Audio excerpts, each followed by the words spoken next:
Oh, I thought we was already live. My Oh bad. no.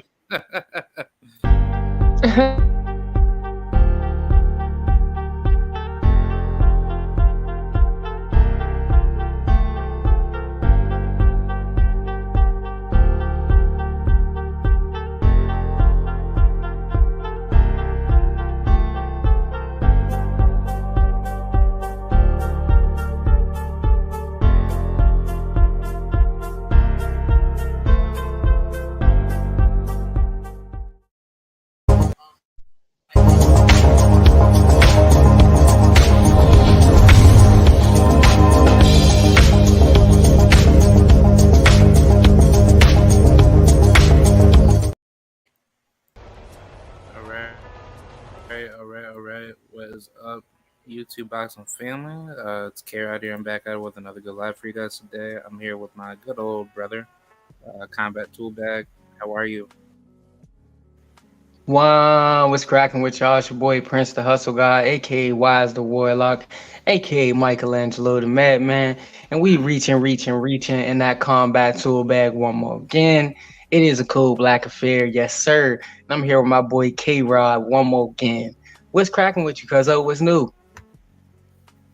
Everything's good. Just been relaxing. Last night was an amazing night of boxing, and Oh man. yeah, it was awesome, man. I had a lot of fun partying. Oh yeah, me too. That was an excellent night. Before we dive in, let me say this one thing, bro. We were supposed to get on a live, I believe, last week, if not maybe a week before that, and I was having technical difficulties on my end. So we were scheduled to do our weekly show, guys. Uh, StreamYard wouldn't let me sign in under my email, so it wouldn't connect for some reason. But got a new phone and it connected like nothing. It was smooth as butter today. So you can Oh expect yeah. us on our usual time and uh our usual slot here on Sundays around 10:30 ish and shit like that. It's just I had a issue with like a technical issue with my other phone. So Yep. shit's much better now. But my bad about that. Yeah, no, it's all good. It's all good, man. But yeah, last night, man, Yard better BF, crazy, crazy Yeah. showing. Yeah, Talk that to me about the undercard. I only managed to catch the stoppage of the I think the guy he had like Platts. He stopped some other guy. It was just some big guys, but I managed to catch that. But I didn't catch much of the undercard. What all occurred in the prelims and stuff. Yeah, the undercard really wasn't anything. It was just like a bunch of unnecessary fights. But um, yeah, like as far as the undercard goes, these are guys that I'd never heard of. So the only person that I would say somewhat know is maybe Ezequiel Moderna, and he knocked out that black British dude Carol Ituma. So Oh yeah. he blasted him. So, I mean, it really wasn't anything, but still, it's just like, this really wasn't supposed to be a card for, any showcasing fighters, but, And to yep, that point, yep. I didn't mean to cut you off. Just to interject real quick. That's why I asked you because I don't have the energy for that type of shit anymore, bro.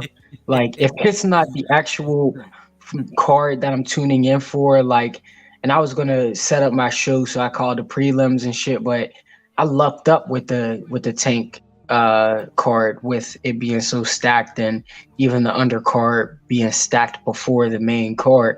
But it's like if it's gonna be bullshit, I don't have the energy or the time to waste on bullshit. Like if it's gonna be a competitive fight, 50-50 fight, something worth tuning in for, then they're gonna milk it and end up making it be a main event anyway or co-main. So that's why I was like, I'm not really worried about this bullshit. But but I didn't mean to interrupt. No, what's sad is that the co-main event was a 4 rounder. It wasn't even like a 10 or 12 rounder. But I God mean, like, damn. Yeah, but I mean, like British people say, "Oh, British boxing is so great." No, the fuck is not. It's absolutely boring. You got like, I'm not trying to be rude, but it's just like, you got motherfuckers that are just rolling out of bed just to get knocked out. Like Yeah, I saw this one journeyman lose to this other guy that that was just being, you know, trying to be hyped up to be like their next up and coming guy, but he fought a journeyman that has over like 100 plus fights, and he only has like 6 wins, and he has like 97 losses. Like, god damn. yeah, like you mean to tell me British boxing is better than like American boxing? Hell no. Like I And can and in like what and in yeah what realm could it be if you got British boxing and British boxers who popularized the term, and British spectators who popularized the term domestic level? That's not a thing over here. There's no such no, thing it's as not. domestic level in America. You're either elite level, and that's TV quality broadcast, quality fights, or you're not. So there is no such thing as domestic level. They have a whole level that exists in boxing that's in between elite and amateur, and we don't have that. It's either you're a pro elite or you're a journeyman, and they have a domestic level, which is something that means they're British level but not world level. Like, if you're British Yeah, level and not world level, how could British boxing ever compete with the world? So it's an oxymoron in itself.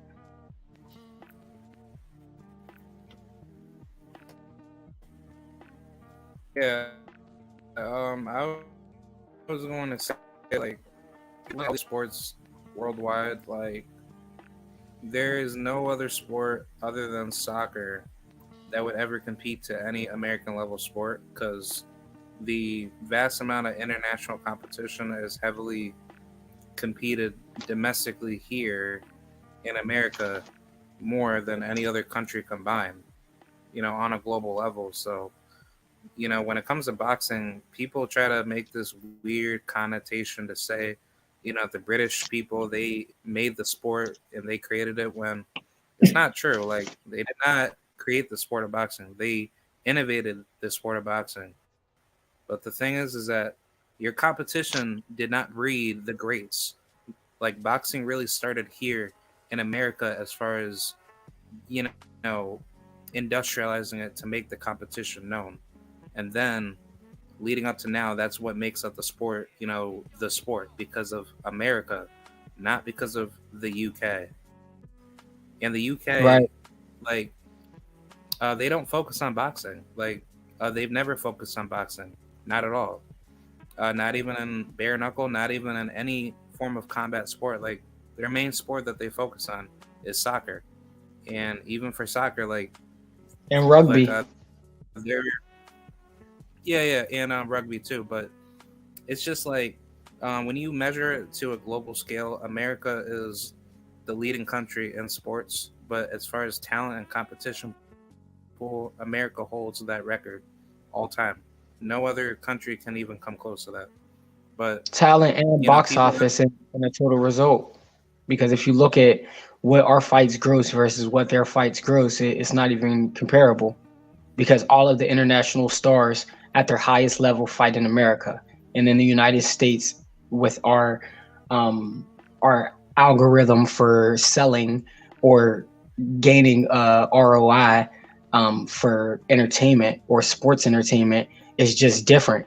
And with that pay-per-view setup, with the gate setup, with the price point by the seat and the location, it's unmatched. So whereas you could probably do 90,000 in a stadium in Wembley, the numbers won't add up to doing fucking uh 30,000 in a stadium in the United States, because your ticket price won't be the same, because our means of monetizing the sport with merch and other creative ways of persuading the consumer, because the birth of consumerism started in America, it's second to none. So it's just like when you actually look at the events, boxing events, the biggest boxing events were either taking place in America or were an American promotion that took place in a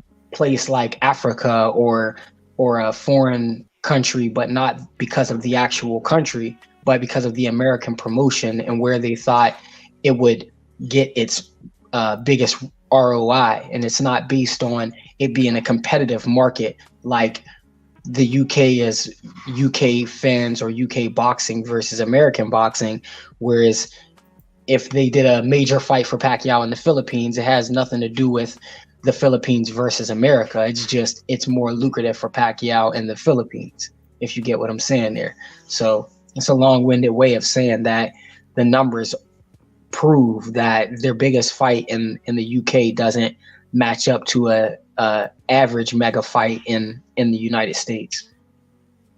Yeah, and I mean, even predating to the ancient era of just sports in general, like the most popular sports were heavily practiced by, either centralized or decentralized civilizations where people have already naturalized the concept of where the real talent is being bred, and that's what determines the supply and demand between the talent pools of of natural born talent that brings out a certain marketized structure of supply and demand based off of the geographical location of what people are good at. So case in point with like America's like the number one country in the diversity of skill set that has produced a long generational talent of different skills and abilities that people hone in any art or sport. So for That's a fact. boxing, It's it's the just melting pot for a reason. yeah. So that's not the beauty of it. But yeah, the UK is just mediocre boxing. It's just garbage boxing, and people act like as if it's fun to watch. When it's not. Yeah, yeah. So before we get to the actual main event, you seen the Tommy Fury and Logan, I mean Jake Paul Yeah. fight? Yep. I Talk to saw me that. about that.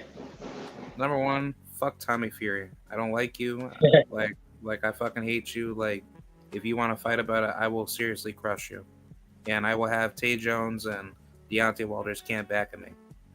I'm just keeping that real. But on top of that, this doesn't solve boxing. This is just another, just like Hollywood bashing of just two arrogant, people that just run their mouth all day, and it's not like uh, basically this is what the fight that no one really cares to see. Like real hardcore fans don't give a crap about this, but for people saying that this is Jake Paul's very first real boxer, let me tell you something on Tommy Fury. He's never boxed that often in his life. If anything, he's not even a boxer himself because he got into the sport madly through his family. And he, like, if anything, from what I've heard, like, I don't think he has any amateur experience at all. I think he's gotten his training through the Fury family, and then that's how his name started to become relevant. But case in point is just that Tommy Fury is just as arrogant and annoying as Jake Paul is, but the difference is that Fury, he's connected with a mob boss in his family, while Jake, he's just a poster child, you know, I need like attention type of person that needs to talk about something just to stay relevant, which is really sad because it's like you don't need the sport. You're already rich. You already have other investments that you could focus on. But at this point in his life, I think he's just, again, like he's just utilizing the sport just to gain publicity, and he's trying to rob up the bank as much as he can. So Definitely. Hey, I'm like, I look at this as sarcastically the exhibitions of exhibitions. We got a Disney kid fighting alleged real boxer, and His only real boxing is a few amateur fights, maybe a few, if that, and nepotism, just as you said, being related to real boxers or being related to real fighters. And and the only thing that gives him an actual in, like you said, is a connection and affiliation with the mob boss. So we got two boxing outsiders taking place in a battle that's outside of boxing, another sideshow, another spectacle. I thought I almost saw Fury. What the fuck is his name? Whatever. The Fury guy take a shot at Jake Paul. He missed, I believe, but it really fluttered, like it really had Jake Paul ready to fight. I like to see that because I like to see that it isn't just like a white and black thing, that the Furies disgust everybody. It's not just black people or ethnic people that are disgusted by the Furies as beings. It's everybody. I mean, I seen Jake Paul's face. And I went to school for acting, y'all. So when you talk about stimulus, stimulus is essentially the step or the trigger that causes an emotion or causes an action for you to do something physically that would denote an emotional reaction. And we seen Jake Paul turning red. We seen Jake Paul getting in a fight stance. We seen Jake Paul messing with his hair, doing a lot of nervous moving, and wasn't even able to gather his wits to say any of the clever one-liners that were used to Jake Paul saying the funny stuff. He was literally just like, fuck it. Sorry, Fury, I love you, but I'm knocking your brother the fuck out. And it was cool to see that, even like you said, someone who doesn't necessarily need the sport or doesn't need these issues or need these problems kind of lose their cool and kind of be a little bit vulnerable. So I don't necessarily have anything bad to say about Jake Paul. I'm rooting for Jake Paul in this aspect for two reasons. A, because I got hella love for Amanda Serrano, and after, like, before meeting her, actually, I was of the team. I said I love Amanda Serrano, so you know. You feel me? Yeah, like I love her, and it's like, but before meeting her, I was of the team where it's like, what is the use of this guy? And I noticed under her post, Amanda Serrano's post, someone said like, why are you fucking with this guy? And essentially she said like, why are you in my business? And like, you don't even know what's going on type shit. And when you turn around and see that he turned her into the highest paid boxer in women's sports, and then gave her two mega fights, one with Katie Taylor and then one in the UK that's coming up that she's headlining, and it's already set in stone. Oh, sorry, excuse me, not in the UK, but in Madison Square Garden. But it's just like he's given her back-to-back platforms to showcase her skills at the highest level and on the biggest platforms. And for that, I could only be grateful, because in that, his presence is moving boxing forward in a good way. Now, granted, that's his promotional side. That's not what people hate as much, because I haven't heard people say anything bad about him as a promoter. I hear him talking about him as a fighter. But even as a fighter, when we're talking about who's more real who's more real as a boxer between him and Tommy Fury, and if we had to actually analyze this bout, I would be rooting for Jake Paul, because he's more proven. He's actually fought names that we know, though they are not boxing names, they're fighting names nonetheless. We've seen, if anyone has, aside of me seeing the one fight of Fury on that Floyd card, was just terrible, just absolute garbage. And even to the point where the guy who was playing along with him was like going crazy in the ring, like, motherfucker, if you don't do something and quit wasting my time, they're going to kill us in this motherfucker. We actually have to fight. We actually have to punch each other. So Yeah, I say all of that to say, yeah, it was a way of drawing attention to the yard card. Yes, it was fluff. Yes, it was some wrestling bullshit. But for it being what it is fluff. It is wrestling bullshit. And I could appreciate that from people who aren't real boxers more so than I could appreciate that from people who are real boxers, i.e., Floyd Mayweather's exhibitions or a a fucking Pacquiao exhibition. You know what I mean? Like I like um, Ricky Hatton and my guy Marco Antonio Barrera, stuff like that is cool, but I've given too much energy to this. That's all I have to say about them guys. I've given way too much energy to that. So going into the main event, bro, talk to me about your take on the fight. Yeah, before I get to that, yeah, like I just wanted to add it on that with Manny Serrano. Like that's one thing that I could definitely respect out of Jake. But as far as the mediocrity and the publicity stunts, like I'm not for that. But either way, like I'm proud of like Amanda, and I hope she, achieves undisputed. You know, like I hope she dominates Erica Cruz and hopefully can get undisputed at the other weight classes as well. But yeah, for Better Me Burev too. and Yard, this is a good fight. I thought this fight was heavily competitive, and I thought Yard he gave his fighting spirit, but Better Burev is just like he's like a Shao Kahn mixed with like a Goro. Like he's Yeah. fearless and he just changes the outcome. And it doesn't matter how much you try to do up against him. He will always find like a way to dominate you.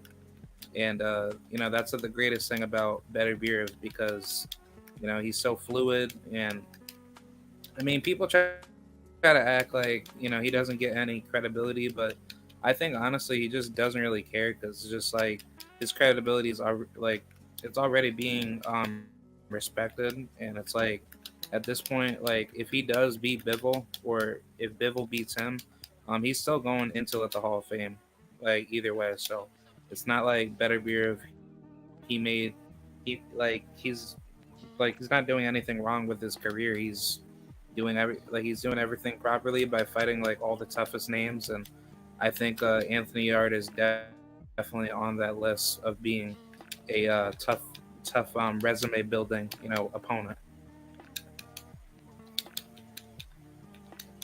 Agree. Hey, so you made a couple good points there. I gotta kind of hint at. So one of the things was the Shao Kahn and Goro comparison. Why is that so accurate? Because if we look at the actual fight, which I watched multiple times at this point, Beterbiev or Beterbiev or however you say it, the killer, that motherfucker would get caught with something. And if you look at the buffs, like what is the best attribute of Goro and Shao Kahn? Is if you try to hit them, they can still punch through that. They have like a Brawley effect where they'll take a little bit of damage, but they can still follow through with their shot in game. And that's what Beterbiev was doing in fight in real life. So Yar would catch him with some pretty shit, and then Beterbiev would follow up instead of like in boxing, you'll set up a combination by feinting or throwing a jab, and your follow up is your combination. Whereas Yard would do the setup, and it'd be a pretty check hook or a double jab or a jab cross, and then Beterbiev would eat it or catch and then shoot right back and finish the combination. The follow up would always the last shots or the final shots would be completed by Beterbiev in the moments in which he was putting on the onslaught. Granted, this was a fairly even fight, a spectacular fight, but just hinting at the points that you spoke on first. Also, you said that he is definitely going to the Hall of Fame, and I tend to agree with that, regardless of what happens at this point. Because say he is to lose, his career isn't going to go on much longer. He's 39 right now, and he's a very old champion who has all knockouts. And aside of Adonis Stevenson, he would be one of the hardest punching light heavyweights in recent history, hands down. So that easily ushers him into, future HOF status. But my overall take on the fight, from actually looking at the fight, I seen Yarde doing great work. He came out with a lot of nervous energy, a lot of extra movement that we all knew he couldn't sustain over 12 rounds, and he knew he couldn't sustain. So once he started to settle down, he was using good angles. I knew he was going to he hinted at being smart and being slick and outboxing Beterbiev. So I expected him to try, but I didn't expect so much movement, because if you look at a typical Anthony Yarde fight, he's pretty flat-footed. He stands in the pocket and he picks you apart in the pocket. That Anthony Yarde would have made more of a difficult fight for a Beterbiev while it lasted. Now, we all know that Beterbiev beats Yarde. He showed us that. But if Yarde didn't have the game plan of sticking and moving, which isn't his style, it isn't his, it isn't how he naturally fights. So seeing him do that, it required him to think more, which fatigues you faster because you're thinking more. And then you're having to think faster and get yourself set from being in positions you're not used to being in, because you're not used to having the jab, check, hook, and shuffle step 2 times after to get out of dodge, because you're not fearful of anyone's return fire. Because when they return fire, Anthony Yarde would catch and counter like a AB, if you will. What I seen was his game plan providing difficulties and a tough time for Beterbiev, but stylistically, that was it. It was the style that was providing difficulty for Beterbiev. It wasn't necessarily his execution, because if you looked at Beterbiev's game plan, yes, he was getting outlanded and he was down before the actual TKO by a round or two in my books, but in my scoring. But if you actually look at what he was doing in the fight, he wasn't initiating any of the trades. Beterbiev was literally letting Anthony Yarde initiate the trades. He's seen he was utilizing a lot of movement, and he said essentially to himself, if he's going to stick and move, allow him to come in first, and I'll bait him and make him think I'm coming forward with a shot by simply presenting myself by getting in position and shooting a jab. But that's all he ever really did. He didn't shoot a 1-2-3. He didn't shoot a 2-3-2. He wasn't coming at Anthony Yarde to outpoint him or outland him. He was literally allowing Anthony Yarde to initiate the combo in which he would try to finish. And if he wouldn't successfully finish, he would continually place himself, cut off the ring, and place himself closer and closer to Yarde, in which he would let him walk himself into the ropes and then have the fight there. And that's when he would open up. And when Yarde would get him and try to turn him, he would just turn him back.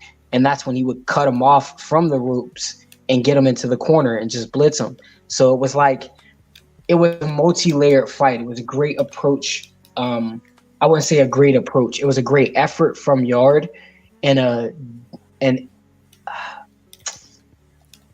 an understandable approach. That's the proper term, an understandable approach. You think if he's a machine, a Terminator that comes forward, you turn him, you turn him, you turn him, you stick and turn. But if that's not your natural style, how do you plan to beat someone in their natural style of fighting you by being a stick and move boxer, and that's not who you are? So strategy-wise, it was flawed, and we knew that if that was the strategy, it was going to be a matter of time. And the 8th is when he had enough, and I called 9 or 10. in my pre-fight predictions that Beterbiev would stop him in 9 or 10, and he did it a round sooner. So that said, we did get a great fight. I'm disappointed that Tunde didn't give enough thought, like, to the fact that what if Yard couldn't consistently turn him, which we knew he wouldn't be able to because we haven't seen him demonstrate that before, which would have just resulted in maybe Yard standing and fighting him and countering him and discouraging him from pushing him backwards. And in that, he may have had more successes. But that's my take on that. Yeah, I agree.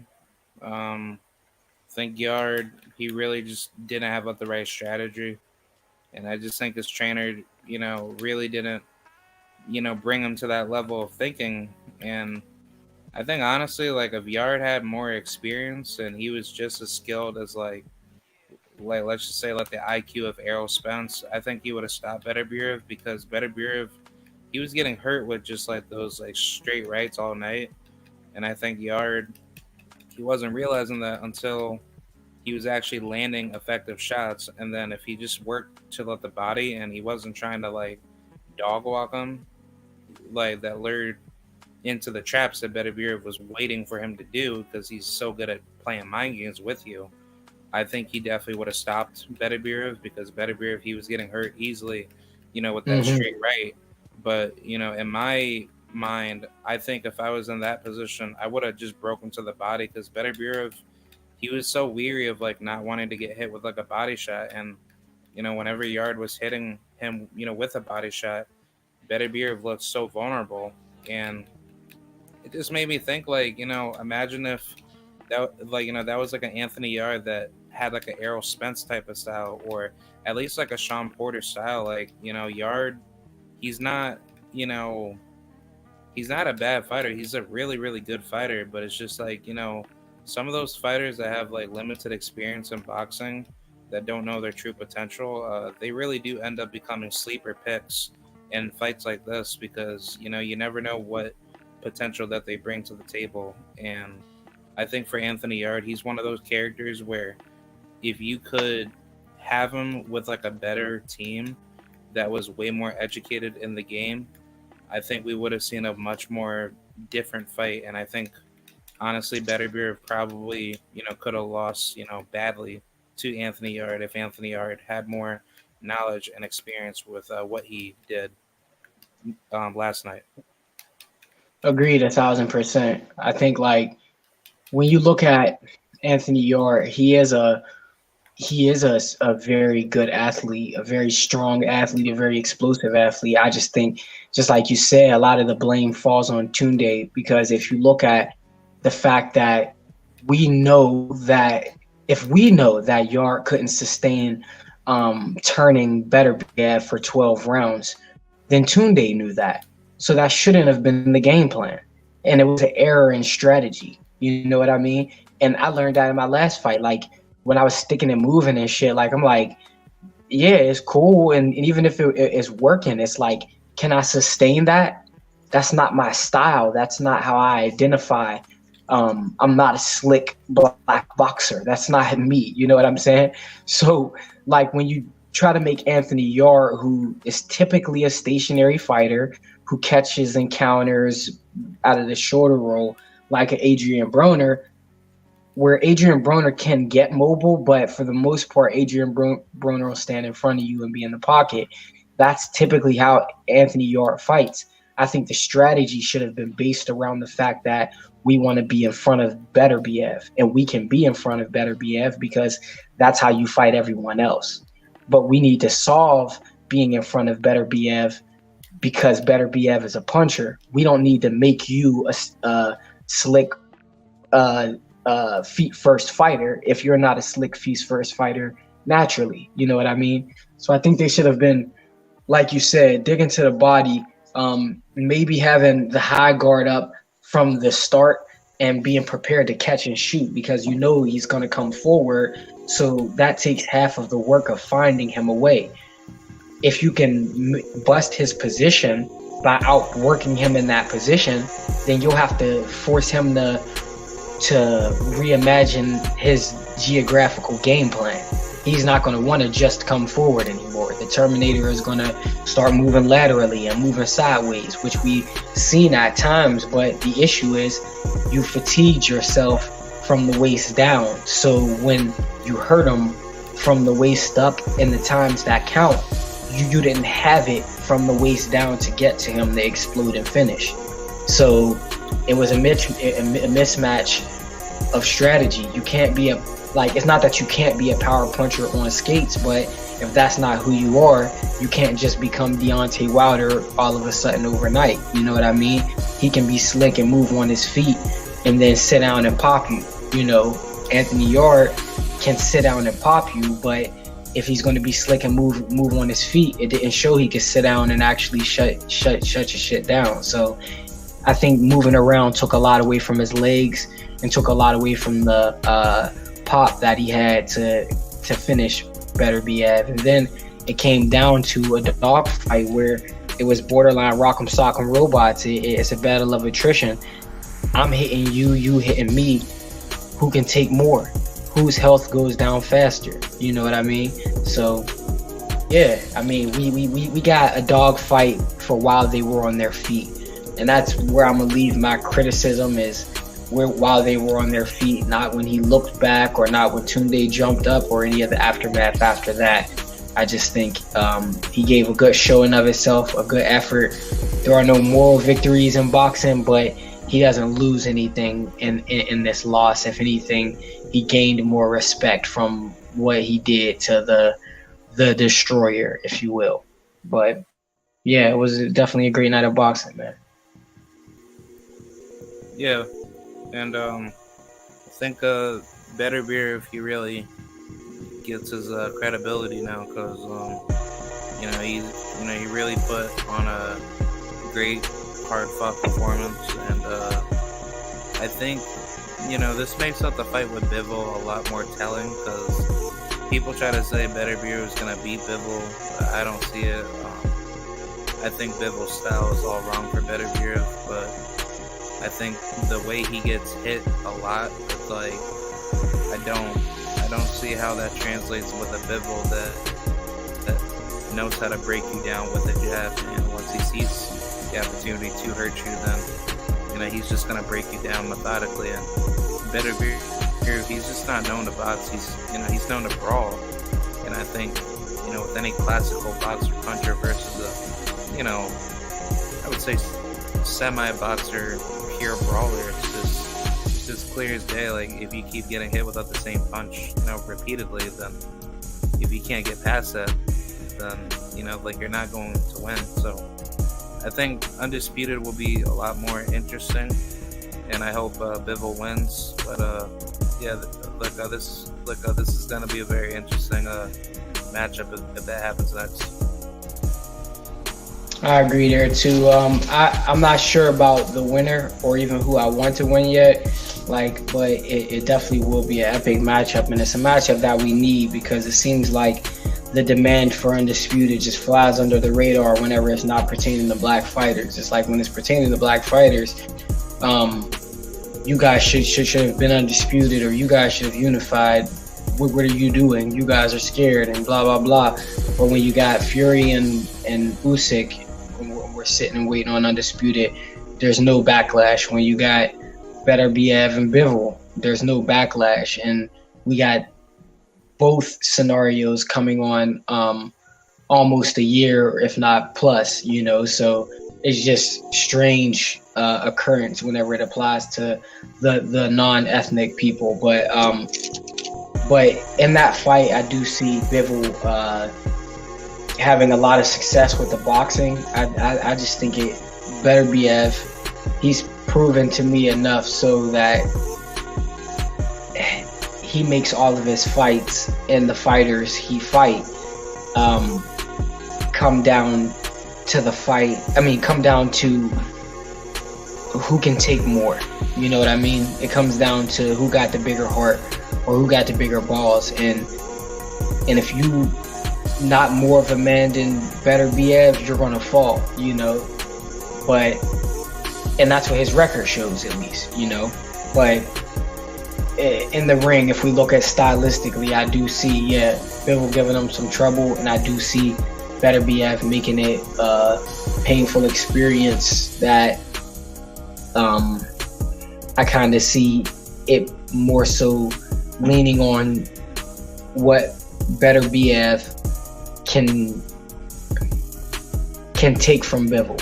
Because if he can take Bivol shots, I think he gets Bivol out of there.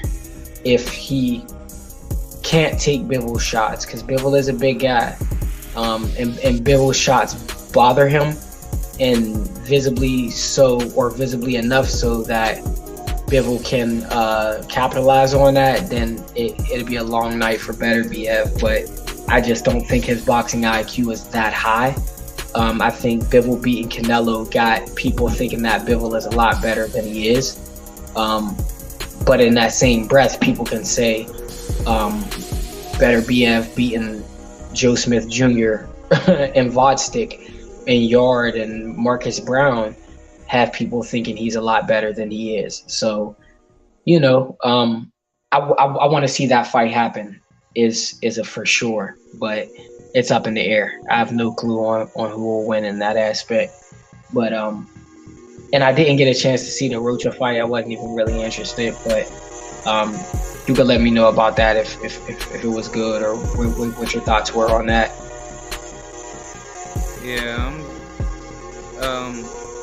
like I wanted to talk about that. Like I want to talk about that fight and the Floyd, scope of the fight. But yeah, either way, like I'll talk about the main event and then co-main. But like Alexis Rocha, like I see like why people, hype him up, because he's not as good as people make him out to be. And, I've been known that ever since Rashidi Ellis, dominated him.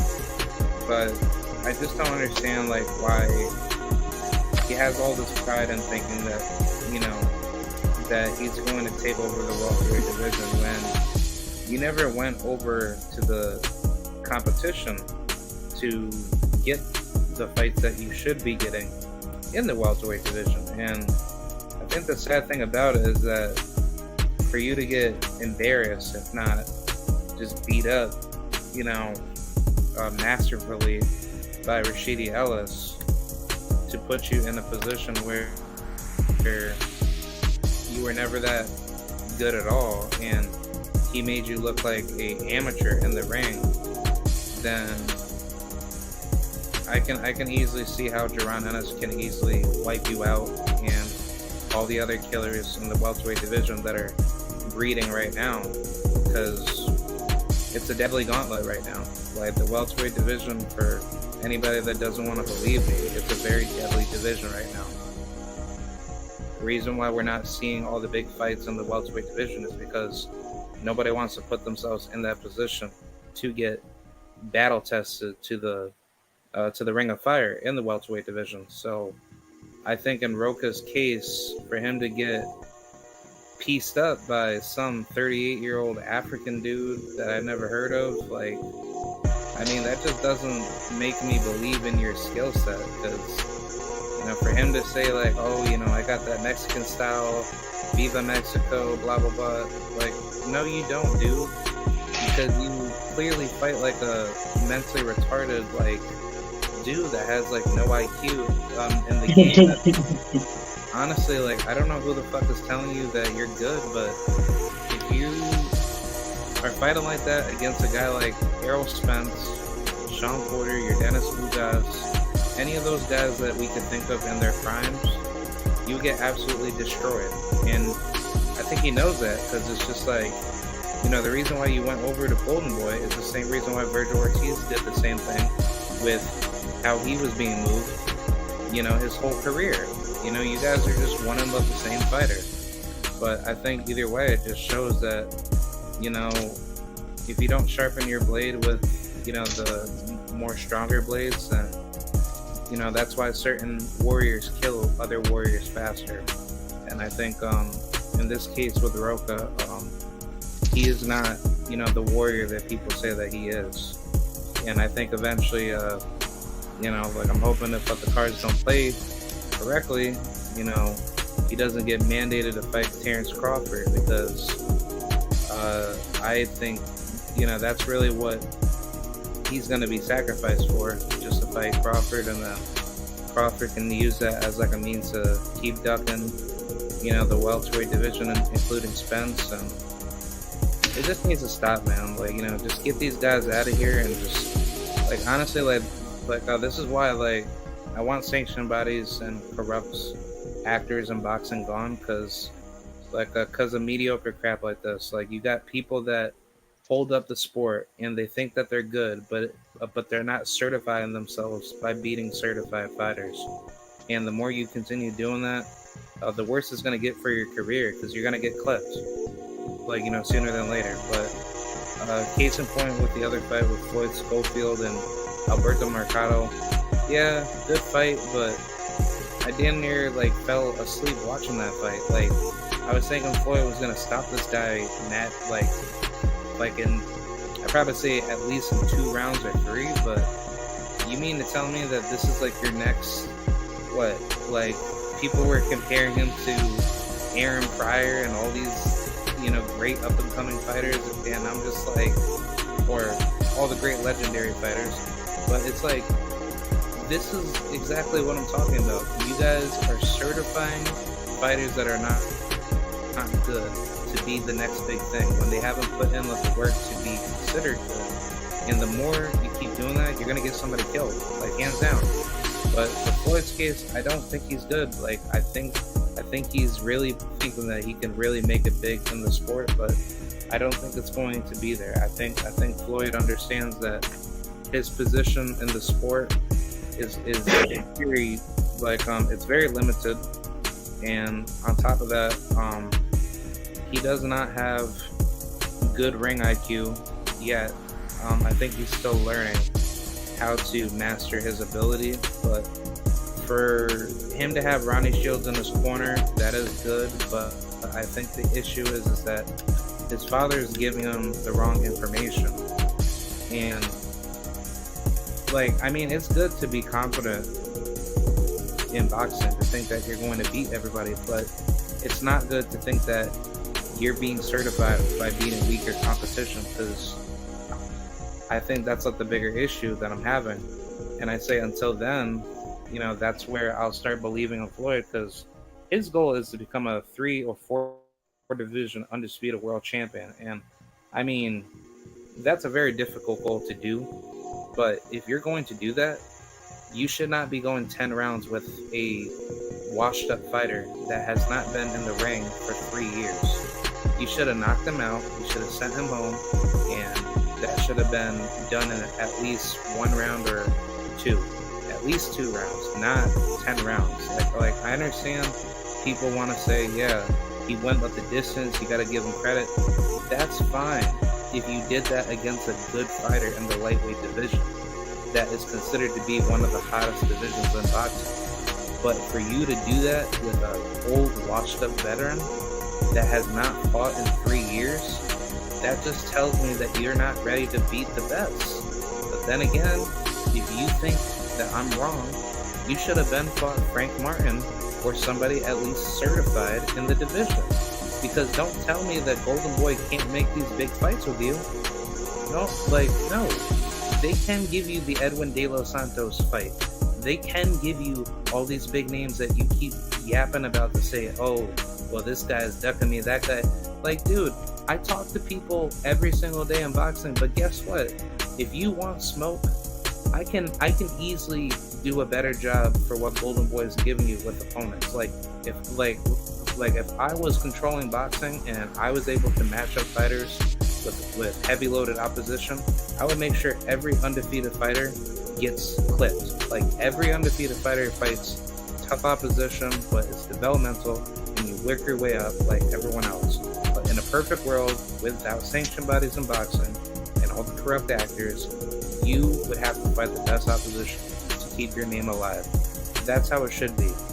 In any sport that you compete in, you should always be the best athlete by competing against the best. But final conclusion point for Floyd, I think his performance was decent, but it's just that for you to go 10 rounds with a veteran that has never been back in the ring for 3 years, that just shows to me that, you know, like fighting opposition that is low tier level is not going to get you ready against a killer that's waiting to put you, in your next fight. Like, that's basically what I'm saying, and I think eventually he's gonna see that when he starts, upping his competition much higher, and I think it's not going to be good for him. So that's my final thoughts. Okay, so there's a couple things. One, I think that's one of his first, if not maybe like, I think it's his first 10 rounder, and he's new to Golden Boy. So he only had, I think, one fight before this fight with Golden Boy, if not two. And you see how light, his record is right now. So I'm not trying to make any excuses for him. It's just, I think he's just now getting to this level. He and Kid Austin, Floyd Schofield, I think he's just now getting to where he's fighting on a platform that's consistently televised. And Golden Boy, I think we all know, all of us with brown skin know Golden Boy isn't the best option unless you're, pure blood brown skin. You know what I'm saying? Like, if you're not a Latino, then you're not winning with Golden Boy. Like, you're not getting a platform to do what you need to do. If you're black with Golden Boy, we can help you out in the beginning. Hence, Deontay Wilder, Earl Spence, all of the guys that are with, PBC were promoted by Golden Boy at some point.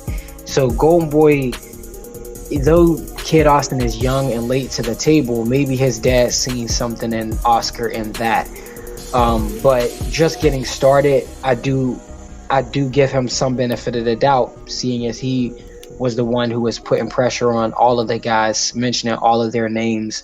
I've been following him for a long time, and he been putting out posts saying what would a fight look like with me and these guys, and posted him and Shakur and Tank and Devin, you know what I mean? Trying to build the necessary attention so he can get big fights, but being realistic in the process of saying, hey, I know those guys don't want me right now. I'm open to fight them. I want to fight them, but I'm down to fight a Frank Moore, and I'm down to fight a Keyshawn Davis.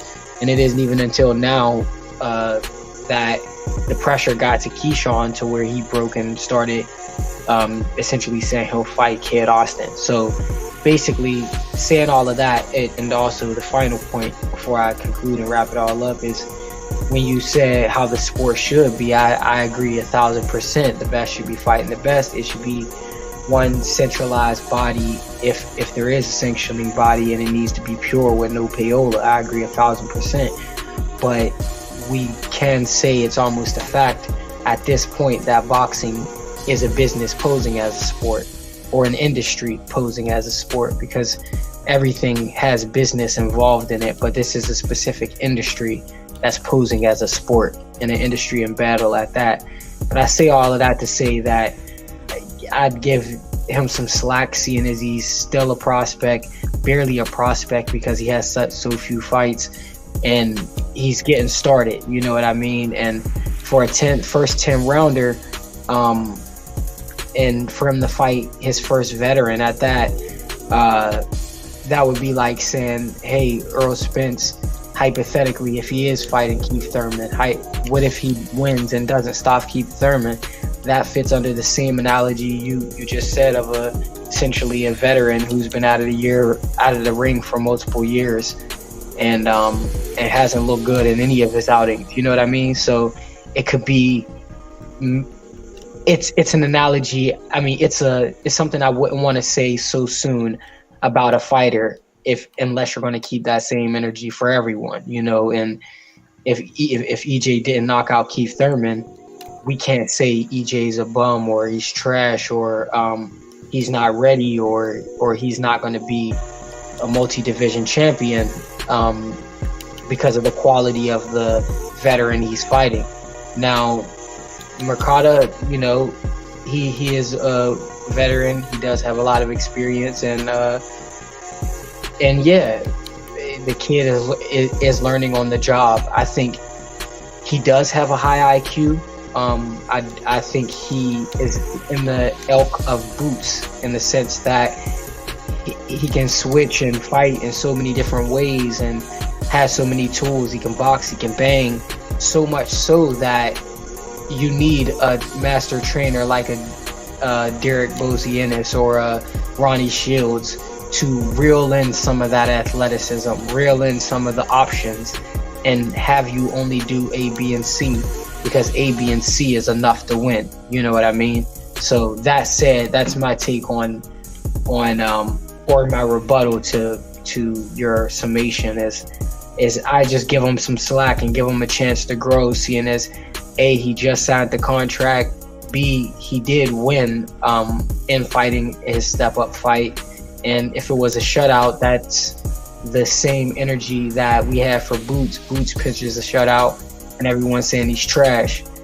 Brian Norman gets in there and struggles. I'm drawing a parallel between two guys who will or have put hands on top guys, but when Brian Norman gets in there and struggles, there's no same smoke that people had for Boots for him. But now there's the same energy that they had for Boots for Keyshawn. Keyshawn is now a tune-up. I mean, not Keyshawn, but Kid Austin. Kid Austin is now a tune-up. Kid Austin is now not ready. Why? Because he beat an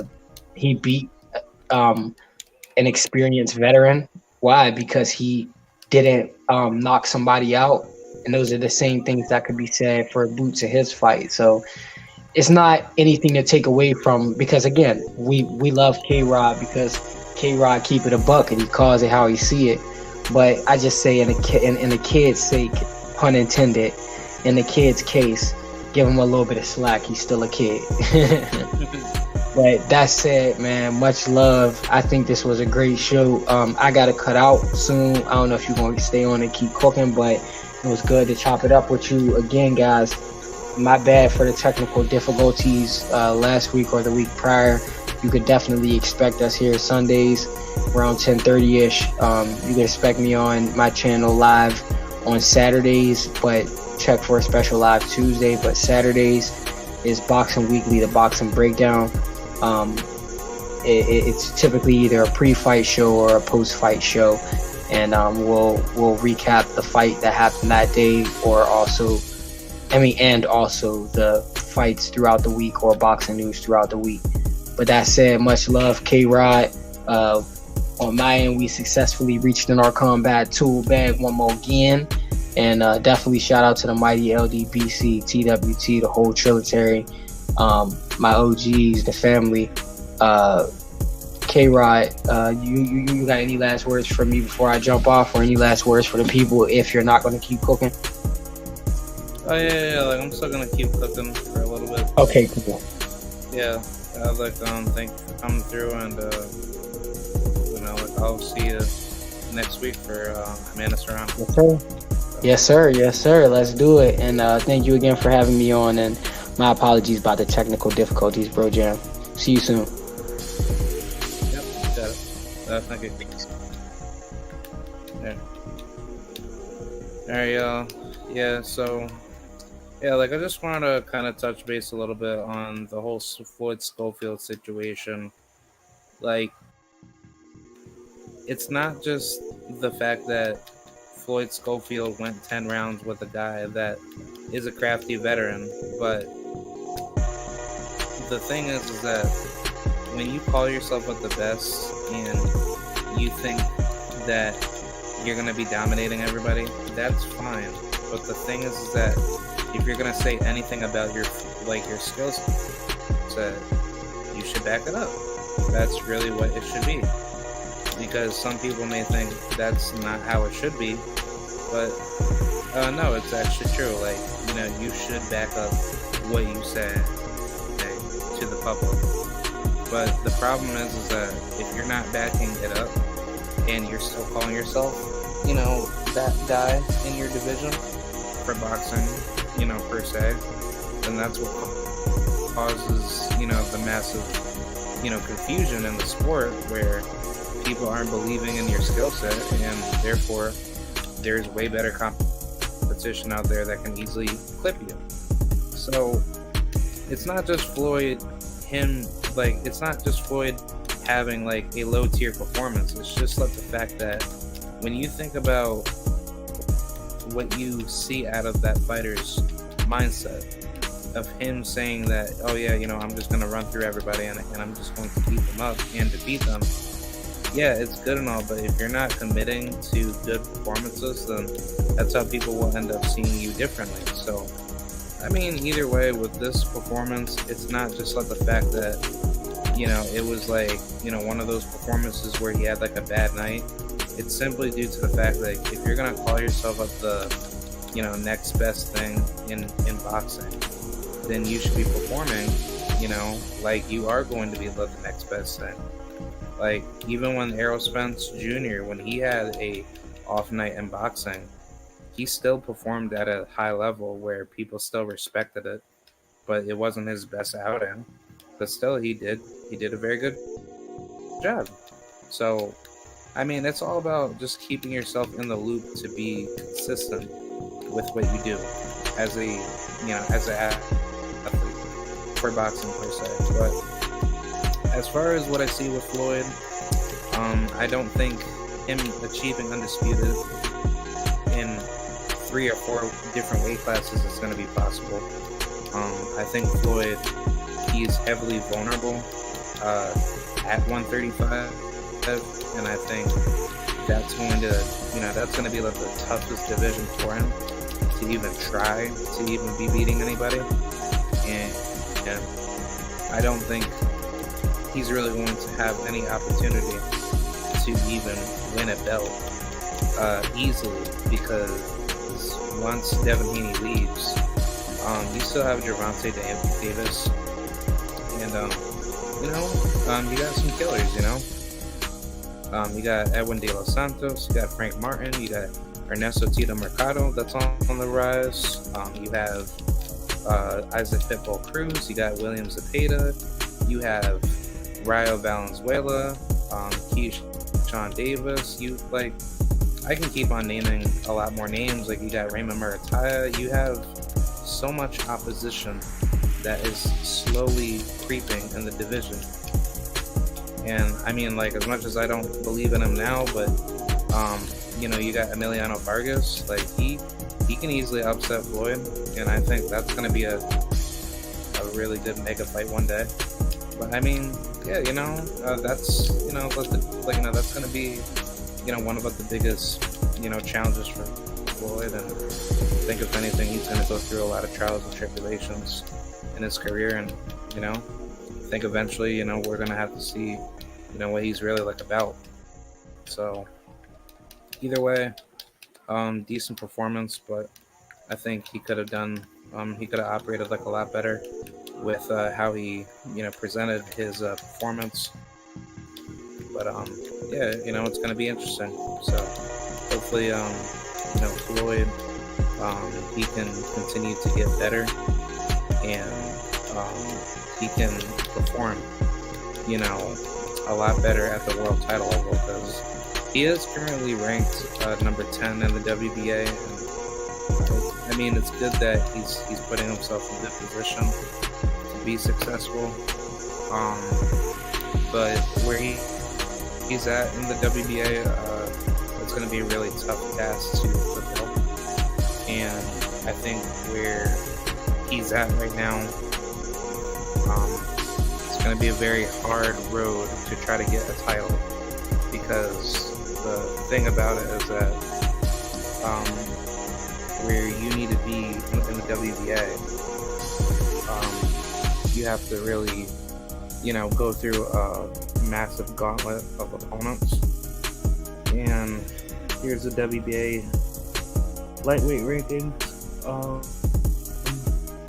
Floyd is currently he's sitting at number 10, but the fighter above him is Edwin De Los Santos, and the fighters below him, you have Michelle Rivera at number 11, you have George Kambosos number 12, and then you got Gary Cully. He's not notable yet. Like, he's really not that good. But yeah, but the more known names names above Floyd is you got Eric Mamedov. Nah, he's not that good, but got Jezreel Corrales, not good, but decent. And I mean, you got Shakur Stevenson. He's at 5. I don't know how he's at 5, but I guess he's at 5. And then you got Lomachenko, and then you have Zepeda, and then you got Frank Martin and Ryan Garcia. That's as of December 28th of, or no, that's as of December 31st of 2022. So, I think either way, the lightweight rankings, it's going to be very tough for Floyd. I don't really see, what else is really going to be there for him, other than just a tough list of opponents. I mean, shit, you even got Abdullah Mason next to him, so, that's going to be a collision course between them if they ever fight. So, I don't know how lightweight's going to operate, but it's going to be a very tough list of opponents. So, yeah, that's pretty much it. I mean, final points about Alexis Roca, I'm not sold on him. I think he's going to be hyped up to try to think that he's going to beat Terrence Crawford. And, the whole thing about people saying that Golden Boy, they focus on this Latino boxing, ethnic group. First of all, Latino, that's not really a thing. It's not some ethnic racial classification people should even be using. But the thing is that in the Hispanic boxing worldview, Golden Boy has treated Hispanic fighters disrespectfully. Like guys like Raul, I'm not gonna say Raul Puerto, but I'll use Luis Feliciano, and he was a Puerto Rican, welterweight fighter. Or Luis fought at 140, but he was disrespected really bad with Golden Boy, and I think Miguel Cotto, he was with Golden Boy for a while, but I don't think he was with him for that long. But I mean, he got mistreated badly. But I mean, for the fighters that Golden Boy, quote unquote protects, I mean, you can make the argument case to say that they do protect Mexican fighters, but I think at the same time, they really don't, because when you think about it, these are fighters in which these are probably mostly Mexican Americans or certain Mexican fighters that have a political backing through Golden Boy. So therefore, Golden Boy, they focus on certain fighters that they're trying to push because they want to hold a certain divisional campaign to, push their fighter for people to watch them. And, that's not the biggest problem with Golden Boy, because they're such a heavily marketized, company that's losing so, well, no, they're not heavily marketized, but they're a promotional business that is losing a lot of wealth in the Mexican American fan base with the fighters that they have, and they're not giving their fighters the best competition for people to see the fight that they want to see. And obviously, their fighters are Ryan Garcia, Alexis Roca, and Virgil Ortiz Jr. Those are your main big stars out of the Mexican American fan base. But moving forward beyond that, when you look at the landscape of what they're doing with them, they're really not doing anything good with them. They're just giving them opponents for them to stay busy until it's time for them to step up. And sadly, that's really how they end up getting clipped, in their fights or in their big fights, because they're just being hyped up to think that they're gonna just go in here and just dominate everybody, and it's like, it's not true. So I mean, either way, man, Golden Boy, they do treat black fighters like crap. That's true. And I don't think Floyd Schofield's going to be any different. I think he's going to be gaslighted to think that he's going to be this next big thing. But then when everything comes to the big fights, Oscar De La Hoya, or anybody in Golden Boy that works behind closed doors, they're just going to mistreat Floyd in a certain way where Floyd, is going to be screwed over. And I think, him going with Golden Boy only was beneficial for the sake of just getting a name. And I think, that's not really a smart idea to do, because the thing is like, when you have, a lot of hype behind your name for you being the next big thing, you should go where the competition's at, so you can prove to the world that you beat these guys and you can be the best in your division. So I think with Floyd's case, like, if I was in his shoes, like, he should really be fighting the best competition out there to keep himself relevant in the discussion. So, I mean, either way, case in point, like, Floyd Schofield, like, I really hope he doesn't get screwed over in Golden Boy. And what I mean by screwed over, like, I really hope Golden Boy does not trick him into believing that, well, don't worry, man, we're gonna make you a world champion, and we're gonna do this and that.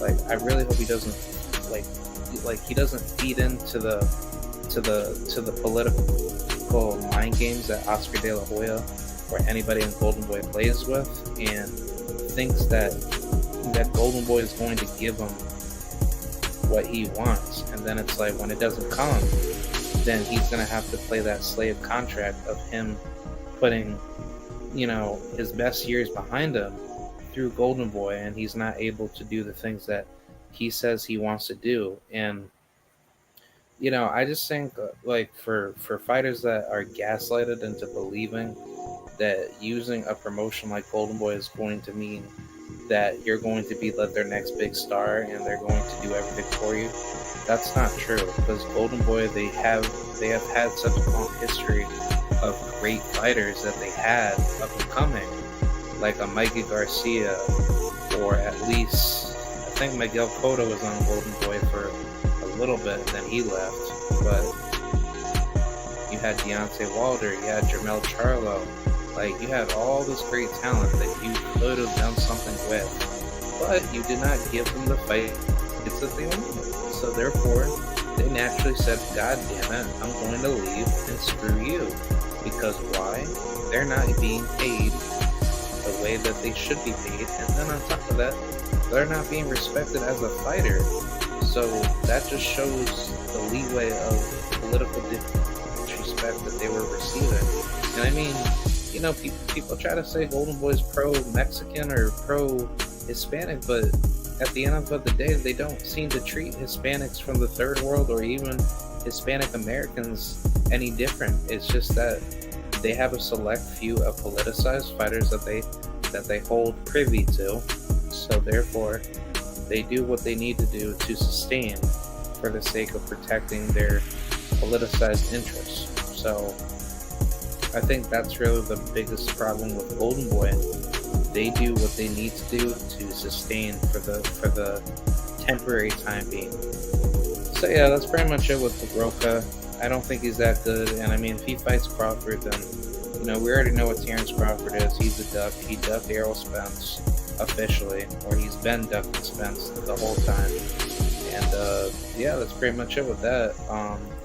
One more thing to finalize, let me talk about the Amanda Serrano situation. Yeah, much love to the queen, Amanda Serrano, but I will say this, if Amanda Serrano does achieve beating Erica Cruz for Undisputed, she could very well face the winner between Alicia Baumgartner and McCallum. I would hope Alicia Baumgartner wins that fight.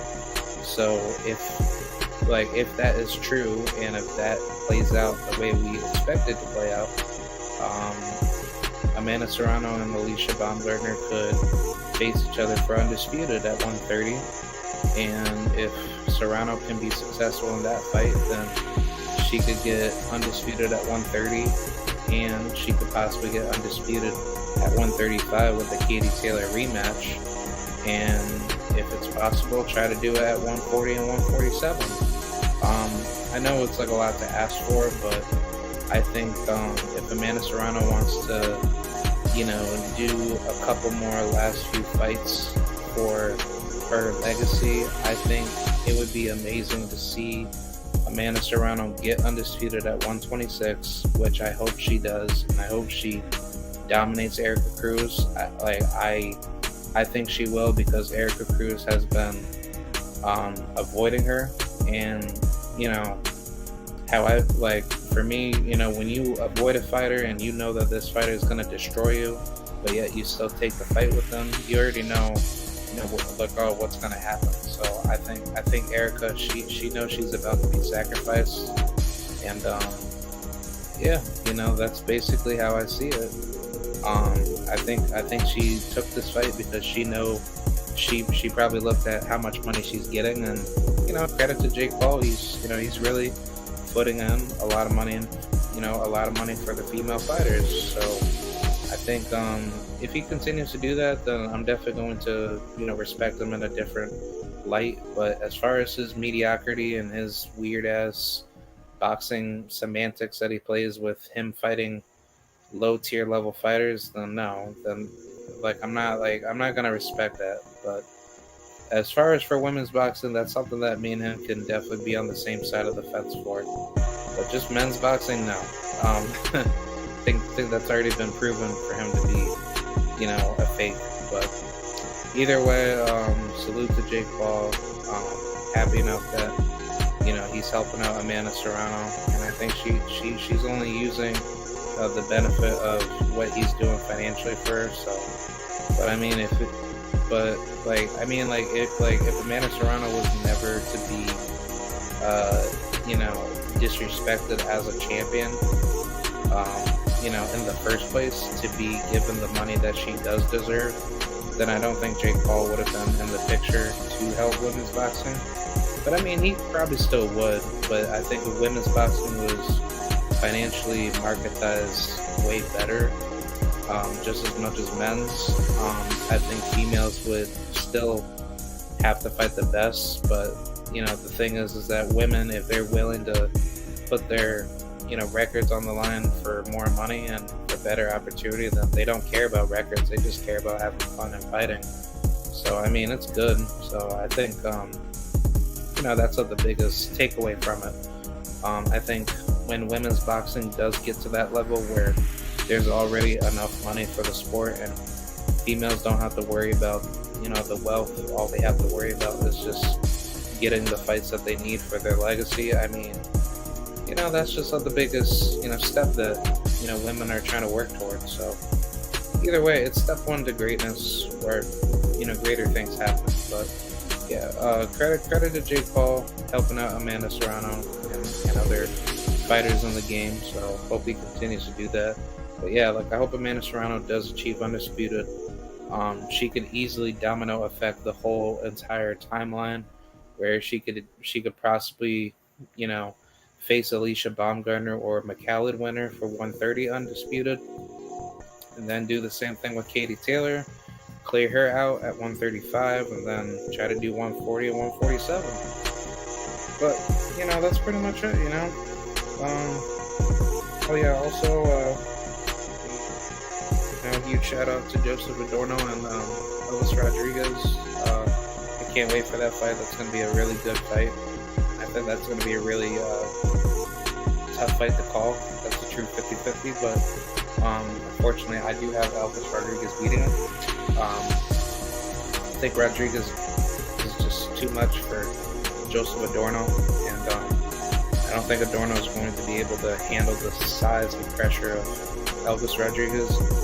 And I think Rodriguez, he has a way more destructive jab than Joseph Adorno, so I think it's only just a matter of time to just see what happens. But either way, I think that's going to be really good. And then obviously with Matias and Ponce, like I said in my previous short, I don't know what's going to happen leading up to this fight, but if Ponce does continue to duck Subriel Matias, I do believe Subriel Matias should sue the IBF and sue Ponce for political fraud of not, giving him his title opportunity that he's been waiting for such a long time. I think Subriel Matias deserves it, and I think he deserves all the political justice that should be given to the situation.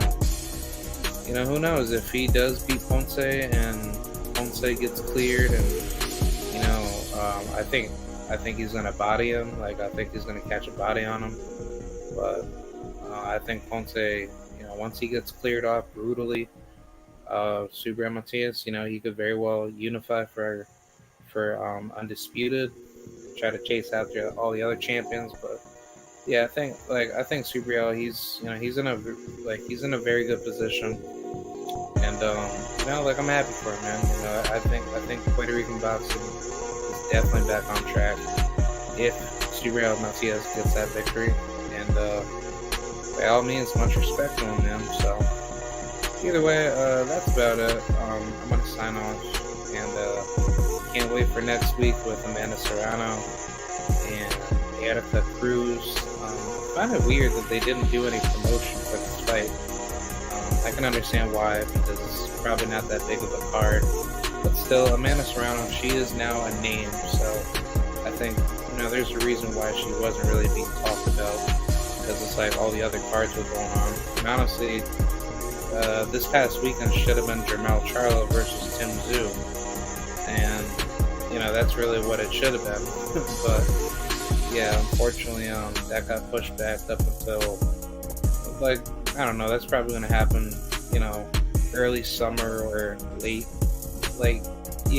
summer. I would say by June or July, but either way, that's pretty much it. Boxing's going to be on fire. We have, who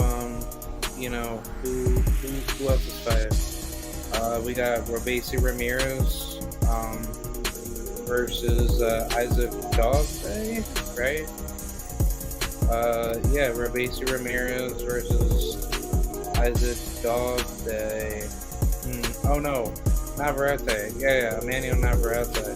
Yeah, Robeisy Ramirez and Dogboe. That's on April 1st. Okay.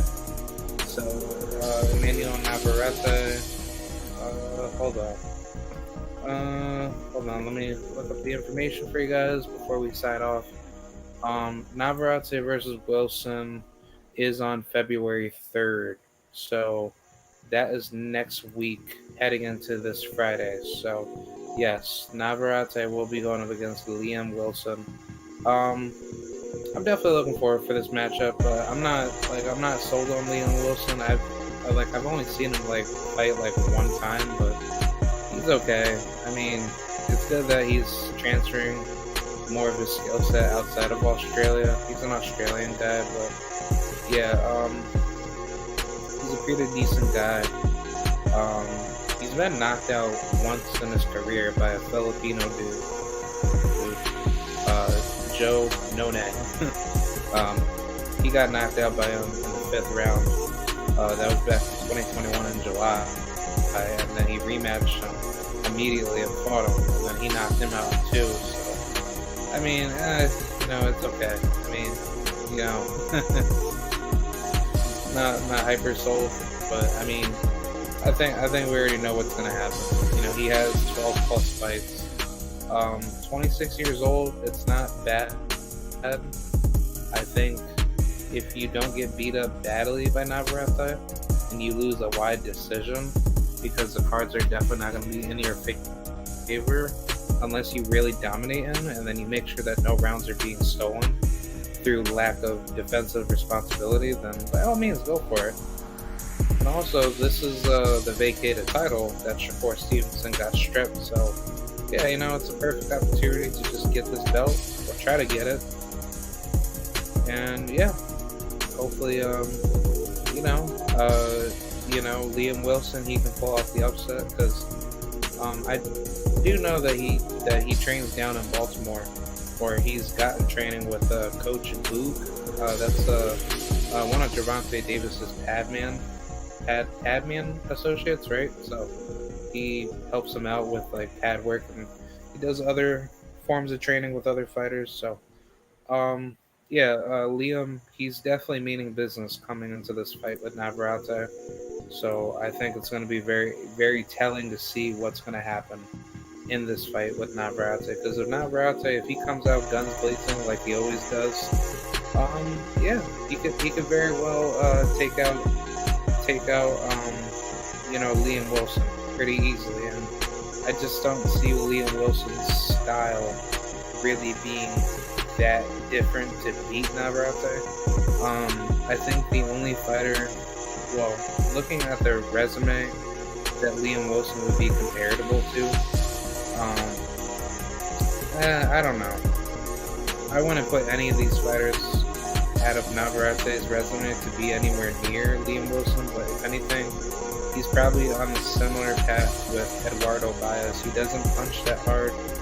He does have 7 knockouts, so I'm pretty sure he does pack a punch, but it's not like super duper amazing punching power, so it's obviously shown, like, in his fights, like, he is a decent fighter, but it's just all about being consistent. 12 rounds, and I don't think he's ever went 12. I think he's only had 10 rounders his entire career.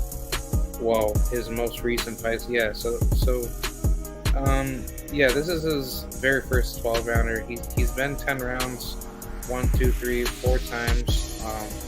He got knocked out in 5 against Joe None, and None blasted him. So then once they rematched, then that's what ended up happening with him getting the title, the WBO Asia Pacific Super Featherweight title, and then he obviously elevated to the WBO International title, which that's pretty much like an interim title, or it's like a semi-interim title. It gets you much closer to the title vacancy or title position, and yeah, I think he's moving himself, the right way. But the problem with Australian fighters is like any other European fighter from the West or East.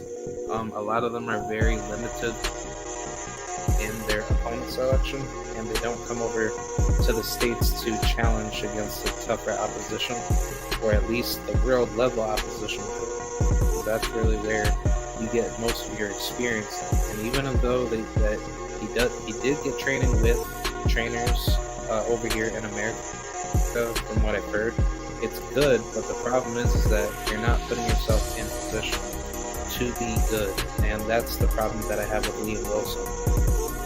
If he's not challenging himself in there with tough opposition, and he's only losing to C level or B minus level opposition compared to Navarrete, he's been fighting really good competition, regardless of what people want to say about top ranks.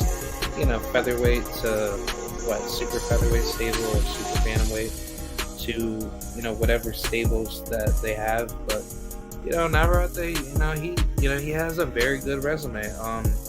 Obviously we don't know we don't know what's going to happen if he does beat Wilson, but I guarantee you, if Navarrete, if he wants to unify and try to get undisputed at super featherweight, I think he can do it. Super featherweight is wide open right now, and you could easily unify with Rocky Muff. You could unify with O'Shaquie Foster or Ray Vargas winner, and then you have I don't know if the WBA is still under the hands of Hector Garcia, but I don't see why Hector Garcia he can't be in the mix, but I'm pretty sure he can't make 130. So I think that was more of like a one and done effect. But his choice to be fighting Gervonta Davis and then losing bad to him, I just think that was a really a smart idea. I mean, it was good and all, but the price is that you don't have like a belt anymore. So I mean, if he's able to make 130, by all means do it. But I just think he kind of put himself in a bad position, because now all the other belts will be, his belt will be more free for people to come in and take the belt over. So Either way, I think Henry, he's in a really good. Well, I think, you know, Amanda Navarrete, he's in a very good position right now, and I would hope he can chase for undisputed if that's a possibility. But yeah, there's a lot of good competition at 130, and 130 is just getting heated.